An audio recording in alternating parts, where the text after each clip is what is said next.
Bonjour à tous. Alors aujourd'hui, deuxième capsule sur les probabilités conditionnelles. Donc, quand on a une situation où on doit calculer des probabilités conditionnelles, il faut choisir l'un ou l'autre des deux modes de représentation avant de se lancer puis calculer les probabilités. Le premier mode de représentation, c'est le diagramme de Venn qu'on a vu dans une précédente capsule, qui est nos bulles, qui s'entrecroisent. Et on a aussi le tableau à double entrée, comme ici, qu'on peut utiliser pour représenter les données avant de se lancer pour faire des calculs de probabilité. Ça arrive parfois que le tableau n'est pas là du tout et partiellement rempli comme ici, donc on doit le compléter ou le compléter en entier. Ça dépend, ça va dépendre des questions que je vais vous laisser à ce sujet-là. Mais il faut être capable de le construire. Quand on a des choses qui sont complémentaires, donc qui se complètent. Donc, par exemple, ici, là, on parle du port du casque en vélo et on parle du fait qu'on a subi ou non un traumatisme crânien, une commotion cérébrale. Bien, quand on a des choses complémentaires comme ça, donc casque, oui, non, traumatisme crânien, oui, non. Donc, quand on a des choses comme ça, là, ça sent le tableau à double entrée comme ça pour représenter les informations. Donc, on va aller juste l'écrire dans la marge.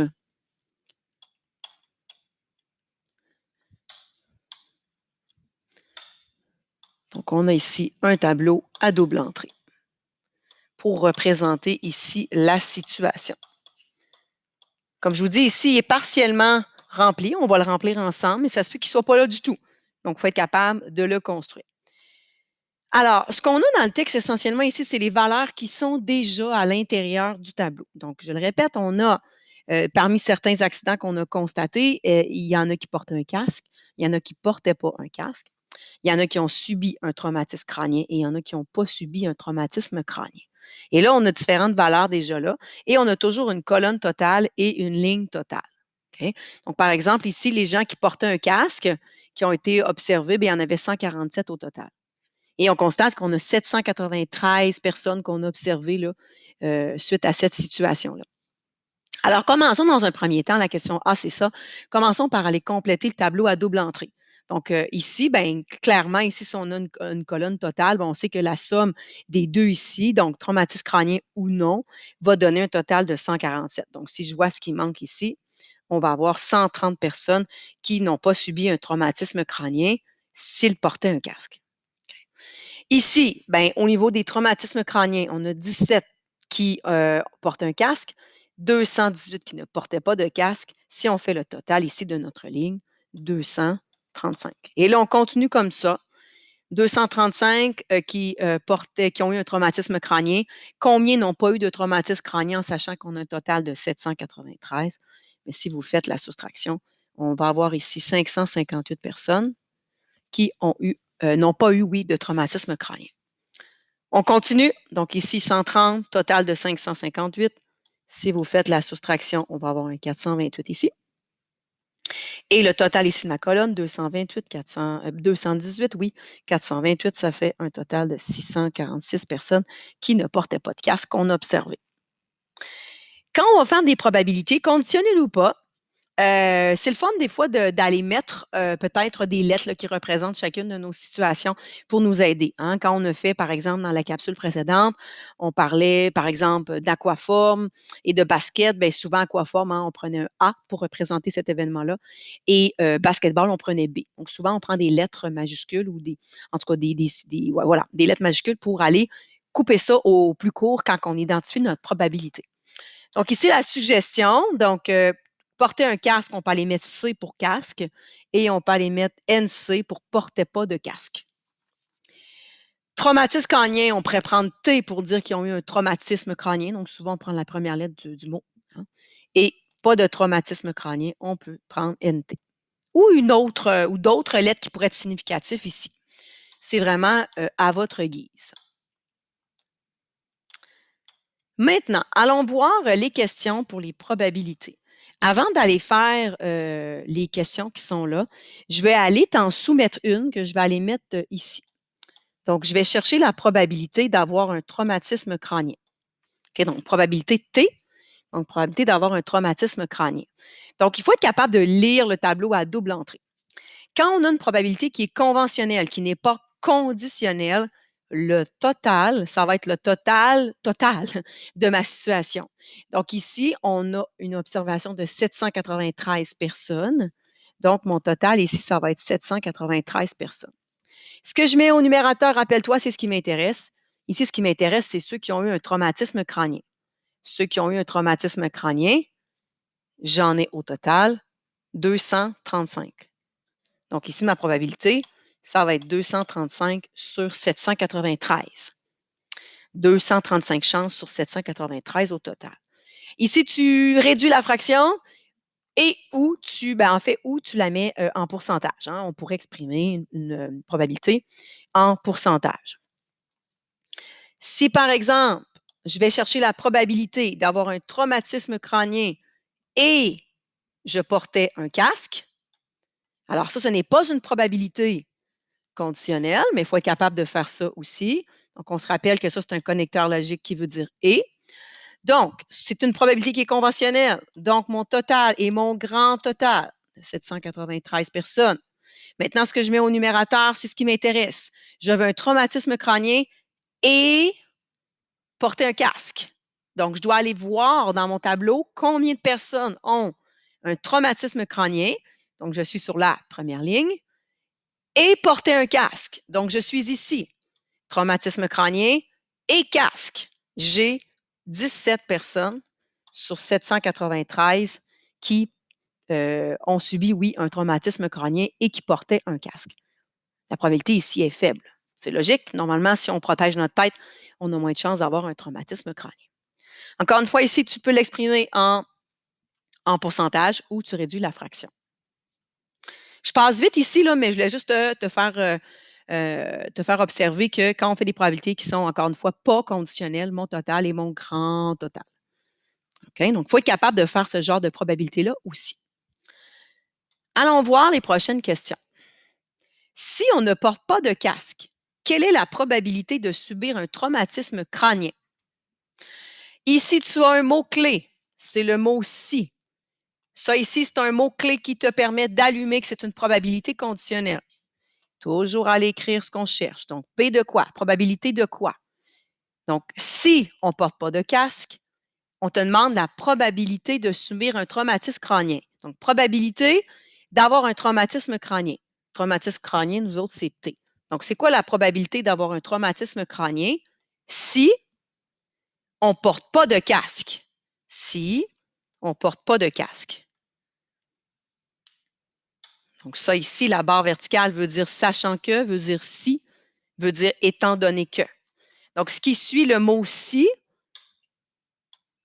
c'est ce qu'on met après notre barre verticale. Je te demande la probabilité de c'est ce qui vient au départ. Alors, il faut être capable de faire ça dans un tableau à double entrée. Comment ça fonctionne? Donc, vu que c'est une probabilité conditionnelle, mon total ne sera plus 793. Parce que ce qui m'intéresse, c'est si je ne portais pas de casque. Okay? Au départ, je pars avec ça. Donc, je vais aller te mettre un code de couleur.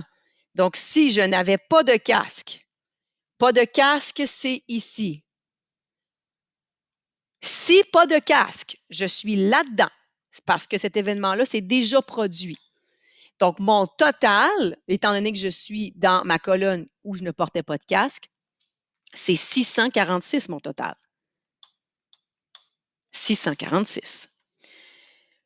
Sachant on ne portait pas de casque, donc sachant que cet événement-là s'est produit, total de 646, combien ont subi un traumatisme? Donc, le traumatisme est ici à la première ligne. Donc, sachant qu'on est ici et sachant que, sachant on n'avait pas de casque et que j'ai subi un traumatisme, j'ai 218 personnes sur un total de 646. Ici, je te le mets en pourcentage pour faire changement. 33,7 de chance, sachant qu'on ne portait pas de casque, de subir un traumatisme crânien.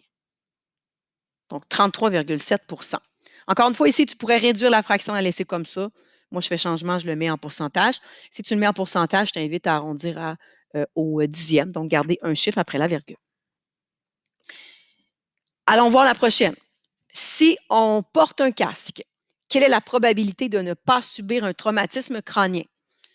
J'ai mon mot-clé si, qui me rappelle que c'est une probabilité conditionnelle. Donc, dans ma probabilité, ici, voilà, ça veut dire si ou étant donné que. Alors, probabilité de quoi? Probabilité de ne pas subir de traumatisme crânien. OK, donc la probabilité de ne pas subir de traumatisme crânien, ça c'est NT dans mon simagrée. Si quoi? Si je porte un casque. Porter un casque, c'est. Donc, c'est quoi la probabilité de ne pas subir de traumatisme crânien, sachant que je porte un casque? C'est quoi la probabilité de ne pas subir un traumatisme crânien si je portais un casque? Donc, si je te refais un code de couleur, moi, l'événement qui s'est déjà produit, c'est que je portais un casque. C'était là au préalable. Donc, porter un casque, c'est ici. Je portais un casque. Donc, mon total, c'est 147. J'observe 147 personnes. Donc, mon total ici, c'est 147. Parmi les 147 personnes qui portaient un casque, qui est l'événement au préalable, combien n'ont pas subi de traumatisme crânien? Donc, dans ma colonne jaune, ici, j'oublie le reste. Combien n'ont pas subi de traumatisme crânien? 130. Donc, ma probabilité, c'est 130 sur 147. Si tu le mets en pourcentage, 88,4% de chance, sachant qu'on portait un casque, la probabilité de ne pas subir de traumatisme crânien, oui, sachant qu'on porte un casque, c'est 88,4% d'après les observations que j'avais faites. Donc, vous voyez, là, les codes de couleurs, là, ça peut vous aider là, à aller savoir qu'est-ce que je regarde. Il faut toujours aller mettre en couleur l'événement qui s'est déjà produit, le sachant que ou le si. C'est là qu'on part et on oublie le reste. Parce que cet événement-là, c'est déjà produit. On part de là. 2 dernières questions. Quelle est la probabilité de choisir au hasard un individu qui portait un casque, sachant qu'il a subi un traumatisme crânien? Les mots-clés, sachant que, probabilité conditionnelle. Donc, c'est quoi ma probabilité? Ça suit le mot probabilité dans le texte. Donc, la probabilité de choisir au hasard un individu qui portait un casque. Donc, c'est quoi la probabilité de porter un casque? Sachant que, donc la barre verticale veut dire sachant que il a subi un traumatisme crânien. Sachant qu'il a subi un traumatisme crânien.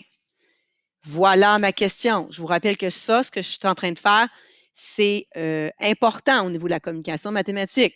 Seulement la réponse, ça ne donne absolument rien. Okay? Je dois voir si tu es capable de traduire ça mathématiquement. Okay? Donc, moi, ce qui m'intéresse, ce qui s'est déjà produit, c'est que j'ai un traumatisme crânien. C'est ce qui m'intéresse. C'est mon nouvel événement de base. Donc, le traumatisme crânien, je vais aller te mettre un autre code de couleur. Donc, le traumatisme crânien, c'est ici. Traumatisme crânien, c'est là. Donc, sachant qu'on a un traumatisme crânien, donc je ne m'intéresse plus au reste. Combien j'ai au total en traumatisme crânien? 235 personnes. Donc, ça, c'est mon nouveau total.